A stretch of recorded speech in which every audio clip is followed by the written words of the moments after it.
बिस्मिल्लाहिर्रहमानिर्रहीम। अस्सलाम वालेकुम डियर स्टूडेंट्स। आज की इस वीडियो में हम फर्स्ट ईयर के लेक्चर नंबर 2 को स्टार्ट करते हैं। इससे पहले की लेक्चर में वीडियो में हमने सेल वॉल के ऊपर बात की थी। आज हम सेल मेम्ब्रेन के बारे में बात करते हैं। सेल मेम्ब्रेन एक ऐसा मेम्ब्रेन है जो कि प्लांट्स में भी मौजूद है, जो कि एनिमल में भी मौजूद है, ठीक है, या हम कह सकते हैं कि ये सब ऑर्गेनिजम्स में मौजूद है और ये बहुत ही इम्पोर्टेंट है।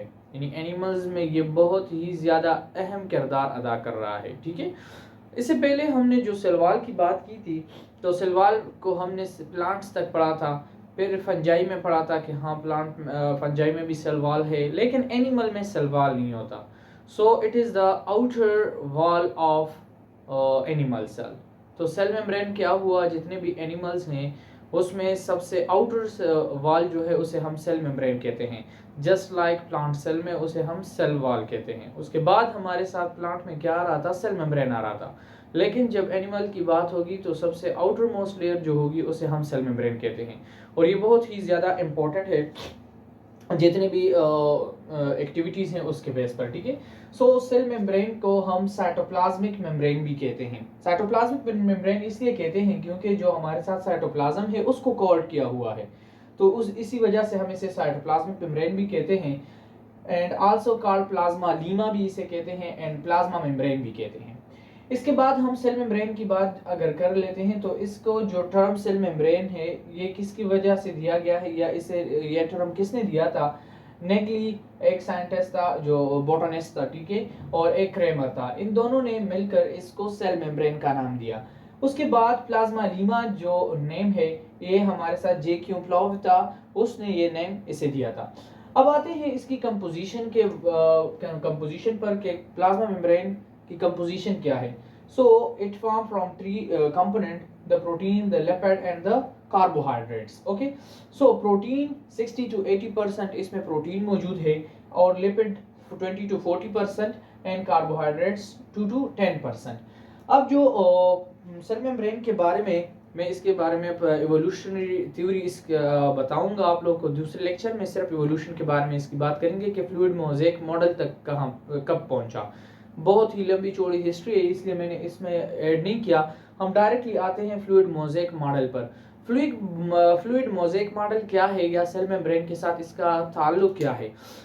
इन 1975 सिंगर और निकलसन ने क्या किया, दो साइंटिस्ट थे, दोनों मिलकर काम कर रहे थे, और इस मेम्ब्रेन के लिए, सेल मेम्ब्रेन के लिए उन लोगों ने एक थ्योरी पेश की, एक मॉडल पेश किया। इससे पहले बहुत सारे मॉडल आए हुए थे, लेकिन ये बहुत ही यानी ऑल वर्ल्ड में एक्सेप्टेबल हुआ, क्योंकि इन लोगों ने कुछ ऐसे मालूमात फराहम की, ऐसे माइक्रोस्कोप उस टाइम आ चुका था, इलेक्ट्रॉन माइक्रोस्कोप के ज़रिए से देखा गया कि हाँ हमारे साथ जो सेल मेम्ब्रेन है वो टू पास्फोलिपिड बाइलेयर में जो प्रोटीन है वो धंसे हुए हैं, और उसी की वजह से ये क्या कर रहे हैं, जो आउटर सब्सटेंसेस होती हैं वो इनर आती हैं, और जो इनसाइड से सब्सटेंसेस होती हैं वो बाहर जाती हैं, और इसी के ज़रिए से ये एक स्ट्रक्चर भी दे रहा है, ठीक है। यानी प्लांट में हमने क्या कहा था कि सेल वॉल जो है वो स्ट्रक्चर दे रहा है, यानी सपोर्ट भी कर रहा है, लेकिन एनिमल सेल्स में ये सपोर्ट भी कर रहा है, ये स्ट्रक्चर भी दे रहा है। हम फंक्शन में बात करेंगे। चलिए स्ट्रक्चर की बात करते हैं, और इसके जो फ्लूइड मोज़ेक मॉडल है, तो मोज़ेक नाम इसे क्यों दिया गया, क्योंकि जो इसका शेप है वो इर्रेगुलर शेप है। तो मोज़ेक का मतलब क्या है, इर्रेगुलर शेप। इसके जो स्ट्रक्चर है, ये सबसे पहले हम स्टार्ट करते हैं फास्फोलिपिड लेयर से, ठीक है, फास्फोलिपिड बाइलेयर से। दो लेयर हैं, ठीक है, वन साइड पे and the second one the another side पे। इससे अगर मैं ये स्ट्रक्चर ले लूं, तो यहाँ पे आप देख लें, इसको मैंने यहाँ पे अलग लिखा हुआ है, ठीक है।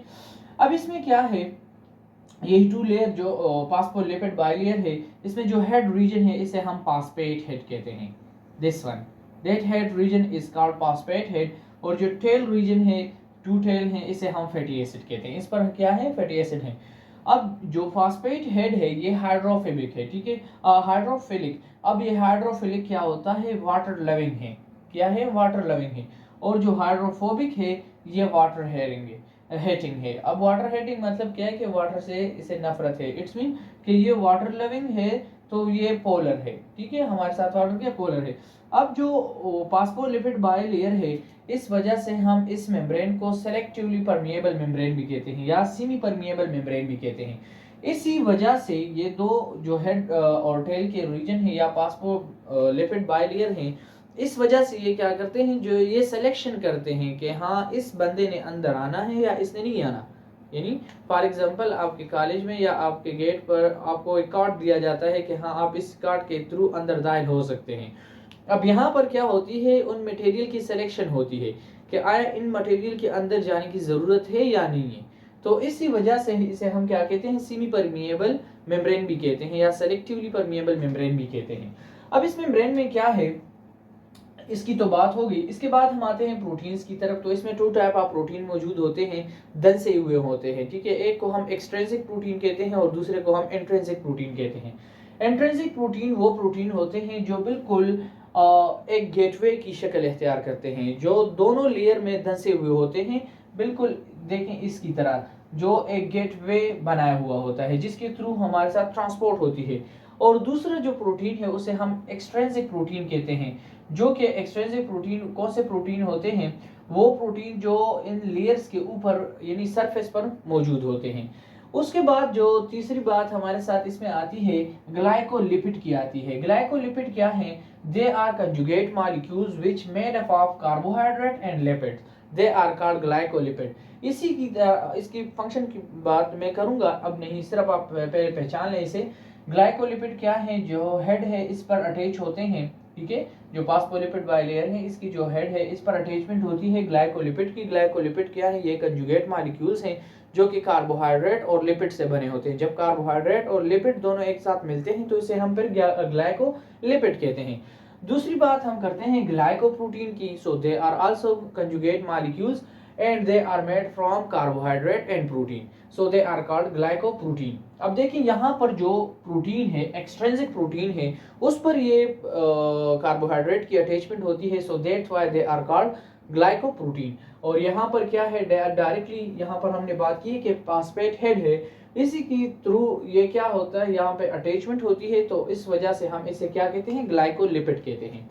अब इसमें जो इसकी है हेड और टेल की बात हुई है, ठीक है। यहाँ पर फैटी एसिड, अब कुछ फैटी एसिड की जगह पर कोलेस्ट्रॉल अटैच होती हैं। क्या होती हैं, कोलेस्ट्रॉल अटैच होती हैं। बाज़ जगह पर देखें आप ग्रीन टाइप का देख सकते हैं, ये हमारे साथ क्या है, कोलेस्ट्रॉल अटैच हैं।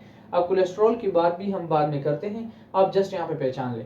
अब यहाँ पर क्या हो रहा है, क्योंकि मेम्ब्रेन है, अब सेल वॉल तो है नहीं, यहाँ पर सेल मेम्ब्रेन है। अब यहाँ पर सेमी परमिएबल यानी यह हम कहते हैं कि सिंपली ट्रांसपोर्टेशन का काम है। तो अब ट्रांसपोर्ट किस तरीके से होती है, यहाँ पर जो कार्बन डाइऑक्साइड है और ऑक्सीजन है, जस्ट लाइक आप जब सांस लेते हैं, ठीक है, तो आप हमारे सेल में तो सेल मेम्ब्रेन है ना, सेल वॉल तो नहीं है। सेल मेम्ब्रेन के जरिए से वहाँ पर डिफ्यूजन और ऑस्मोसिस जो हम फिनोमेना पढ़ते हैं, वहाँ पर ये क्या करते हैं, ऑक्सीजन और कार्बन डाइऑक्साइड डायरेक्टली क्या होते हैं, इसी मेम्ब्रेन के थ्रू या इसी लिपिड लेयर के थ्रू डायरेक्टली वो अंदर आ सकते हैं। लेकिन कुछ मॉलिक्यूल्स इस तरह होते हैं जो कि बड़े होते हैं और उनके लिए एक गेटवे की ज़रूरत होती है, ठीक है। ये यहाँ क्या करते हैं, ये रिएक्शन कर सकते हैं, ये अपनी लिए जगह बना सकते हैं। लेकिन कुछ मॉलिक्यूल इस तरह होते हैं जो जिन्हें रास्ते की ज़रूरत होती है, जिन्हें गेटवे की ज़रूरत होती है। लाइक ग्लूकोज हो गए, H2O आयंस हो गए, ठीक है, या वाटर हो गए, या उसके साथ जितने भी आयंस होती हैं, उनके लिए फिर क्या है, यहाँ पर इंट्रिंसिक प्रोटीन होती हैं जिसके ज़रिए से पैसिव ट्रांसपोर्ट होती है। पैसिव ट्रांसपोर्ट क्या होता है, पैसिव ट्रांसपोर्ट वो ट्रांसपोर्ट होती है जिसमें हमें एनर्जी की ज़रूरत नहीं होती, ATP की ज़रूरत नहीं होती। That transport is called passive transport। अब ये किस थ्रू होती है, ये हमारे साथ कंसंट्रेशन के बेस पर होती है, या हम कहते हैं कि सिलेक्शन के थ्रू पर होती है। अब अंदर अगर कंसंट्रेशन ग्लूकोज की कम है तो ये डायरेक्टली बाहर से आ जाती हैं, ठीक है। और अगर अंदर वाटर की कमी है तो ये भी डायरेक्टली आ जाती हैं। इसे हम क्या कहते हैं, पैसिव ट्रांसपोर्ट कहते हैं। दूसरा यहाँ पर हमारे साथ जो प्रोटीन है उसे हम कहते हैं इंट्रिंसिक प्रोटीन, और and that intrinsic protein are also called integral proteins, ठीक है, या इसे हम परमिएजेस भी कहते हैं। इसी के साथ एक्सट्रिंसिक प्रोटीन हो गए। एक्सट्रिंसिक प्रोटीन क्या है, ये हमारे साथ बिल्कुल सरफेस लेयर पर सरफेस पर मौजूद होती हैं, किसके साथ, हेड रीजन पर, फॉस्फेट हेड के साथ, और अगर इसके साथ आप कार्बोहाइड्रेट को मिला लेते हैं तो उसे फिर हमारे साथ ग्लाइकोप्रोटीन बन जाता है। अब आते हैं एक्टिव ट्रांसपोर्ट की तरफ। एक्टिव ट्रांसपोर्ट क्या होता है, वो ट्रांसपोर्ट सिस्टम जिसमें एटीपी की ज़रूरत होती है, यानी एटीपी इज रिक्वायर्ड हेयर, ठीक है। अब यहाँ इस फिनोमेना को हम इंशाल्लाह ताला न्यूरोट्रांसमीटर में पढ़ेंगे, या हम जो नर्व इम्पल्सेस की बात करेंगे वहाँ पर ये गेटवे इस्तेमाल होता है, ठीक है। जहाँ पर सोडियम नेगेटिविटी और पॉजिटिविटी की बात होगी, जो यहाँ से नेगेटिव आयन बाहर जाते हैं और पोटाशियम इनसाइड आते हैं, और इसको हम सोडियम पोटाशियम पंप्स भी कहते हैं, सोडियम पोटाशियम पंप्स भी कहते हैं। इसके लिए अलग इंशाल्लाह वीडियो रिकॉर्ड होगी, ठीक है, कि एक्टिव ट्रांसपोर्ट किस तरह होती है। लेकिन आप यहाँ पर सिर्फ ये पहचान लें कि पैसिव ट्रांसपोर्ट क्या होती है। पैसिव ट्रांसपोर्ट वो ट्रांसपोर्ट होती है जिसमें हमें एनर्जी की ज़रूरत नहीं होती, और एक्टिव ट्रांसपोर्ट क्या होती है, वो ट्रांसपोर्ट जिसमें हमें एटीपी की ज़रूरत होती है, यानी एनर्जी रिक्वायर्ड होती है, ऐसे ट्रांसपोर्ट। अब दूसरा हमारे साथ इसमें जो एक तो हमारे साथ मूवमेंट होगी पैसिव ट्रांसपोर्ट और एक्टिव ट्रांसपोर्ट। दूसरा ट्रांसपोर्ट है हमारे साथ वेजिकुलर ट्रांसपोर्ट, ठीक है। वेजिकुलर ट्रांसपोर्ट क्या होता है, या साइटोसिस भी इसे हम कहते हैं, जो हमारे साथ सेल में वेसिकल्स मौजूद होते हैं, ठीक है। अब वेसिकल्स में क्या होता है, यहाँ से जो मटेरियल ज़रूरत नहीं होती वो क्या करते हैं, वो बाहर ले जाते हैं। और यही साइटोसिस हमारे साथ टू टाइप्स के होते हैं, एक को हम एंडोसाइटोसिस कहते हैं और दूसरे को हम एक्सोसाइटोसिस कहते हैं। एंडोसाइटोसिस का एग्जांपल हमारे साथ है पेगोसाइटोसिस, यानी जो बैक्टीरिया होती हैं या जो पैथोजेंस वगैरह होती हैं उसे वो इनगल्फ कर लेती हैं वेसिकल्स, और वो फिर आउटसाइड या डाइजेस्ट करके बाहर ले जाती हैं, तो उसे हम क्या कहते हैं, एंडोसाइटोसिस कहते हैं, और इसका एग्जाम्पल पेगोसाइटोसिस हो गया। दूसरे को हम कहते हैं एक्सोसाइटोसिस। एक्सोसाइटोसिस में क्या आ रहा है, न्यूरोट्रांसमीटर आ रहे हैं या हार्मोन्स आ रहे हैं, ठीक है, जो न्यूरो ट्रांसमीटर कौन से होते हैं, जो मैसेज को फॉरवर्ड करते हैं, ठीक है। तो इस ये ट्रांसपोर्टेशन भी इसमें हो रहा है। तो हम टू टाइप ऑफ ट्रांसपोर्टेशन पढ़ते हैं यहाँ पर, एक को हम वेजिकुलर ट्रांसपोर्ट कहते हैं और दूसरे को हम एक्टिव ट्रांसपोर्ट या पैसिव ट्रांसपोर्ट कहते हैं। अब आते हैं हम ग्लाइकोलिपिड की तरफ, या इसकी जो फंक्शन है उसकी साइड पे आते हैं। ग्लाइकोलिपिड क्या करता है, या ये कहाँ पे मौजूद होते हैं, they are found on extracellular face, ठीक है। देखें एक्स्ट्रा सेलुलर फेस पर मौजूद होते हैं ग्लाइकोलिपिड, देख लें आप। टू मेंटेन स्टेबिलिटी, ये क्या करते हैं, इसकी जो स्टेबिलिटी है उसको मेंटेन रखते हैं, या इसके जो दूसरा मेन फंक्शन है ये देखते हैं, to facilitate cell to cell interaction. अब ये देखें एक सेल है, ठीक है, फॉर एग्जांपल ये हमारे साथ एक सेल मेम्ब्रेन हो गया और दूसरा सेल मेम्ब्रेन हो गया। इनके सेल टू सेल इंटरेक्शन, जो एक सेल और दूसरे सेल के दरमियान जो इंटरेक्शन है या जो रिलेशनशिप है वो बरकरार रखते हैं। And the third one, the most important function is receptor, और ये एक रिसेप्टर की तरह भी काम करते हैं। Like for example some pathogens या वायरसेस यहाँ पे आ रहे हैं, तो ये उसके अगेंस्ट क्या करते हैं, रिसेप्शन की तरह काम करते हैं, यानी उसको रिसेप्ट करते हैं या उसको सेंस करते हैं। दूसरी बात, दूसरा जो नंबर है हमारे साथ ग्लाइकोप्रोटीन की है, जो कि कार्बोहाइड्रेट और प्रोटीन से मिलकर बना है। ये सेल टू सेल रिकॉग्निशन करते हैं। अब ये सेल को पहचानते हैं कि आया ये सेल हमारे साथ है या नहीं है। So it is also like as a receptor, ये भी काम कर रहा है, ठीक है, कि ये एक सेल को दूसरे सेल को पहचानने में मदद कर रहा है। लाइक फॉर एग्जांपल आप किसी आर्मी मैन को देख लें या आप किसी कॉलेज स्टूडेंट को भी देख लें, तो उसकी एक खास यूनिफॉर्म होती है। अगर वो उस यूनिफॉर्म में होगा तभी आप उसे अंदर आने देंगे ना कॉलेज में या आर्मी गेट के पास, या उसके साथ जो कार्ड वगैरह होगा। तो इसी तरह ये ग्लाइकोप्रोटीन क्या करते हैं, ये एक सेल टू सेल रिकॉग्निशन करते हैं and attach to and bind other cells, और फिर उसके दरमियान क्या करते हैं, ये बाइंडिंग यानी बॉन्ड बनाते हैं या उसके अटैचमेंट करते हैं। तीसरा हमारे साथ है इंट्रिंसिक प्रोटीन, जिसमें हमने पहले ही बात कर चुके हैं कि पैसेज ऑफ H2O या स्मॉल सॉल्वेंट जितने भी होते हैं सॉल्यूट्स, उसको अंदर आने की इजाज़त होती है। एक्सट्रिंसिक प्रोटीन क्या है, वो प्रोटीन जो ट्रांसपोर्ट ऑफ मॉलिक्यूल्स या ट्रांसपोर्ट ऑफ सब मटेरियल के में मदद करते हैं, या दूसरा उसमें हमारे साथ जो इम्पोर्टेंट काम है वो रिसेप्टर का भी है, एज ए रिसेप्टर भी काम करते हैं। उसके बाद कोलेस्ट्रॉल है, जो कि फ्लूइडिटी और वाटर पेनिट्रेशन में काम करते हैं। अब इसकी जो कोलेस्ट्रॉल की जो मेन दो काम है वो ये हैं कि अगर सेल हार्ड हो तो ये क्या हो जाते हैं, ये रिजिड हो जाते हैं, सेल क्या हो जाता है, रिजिड हो जाता है।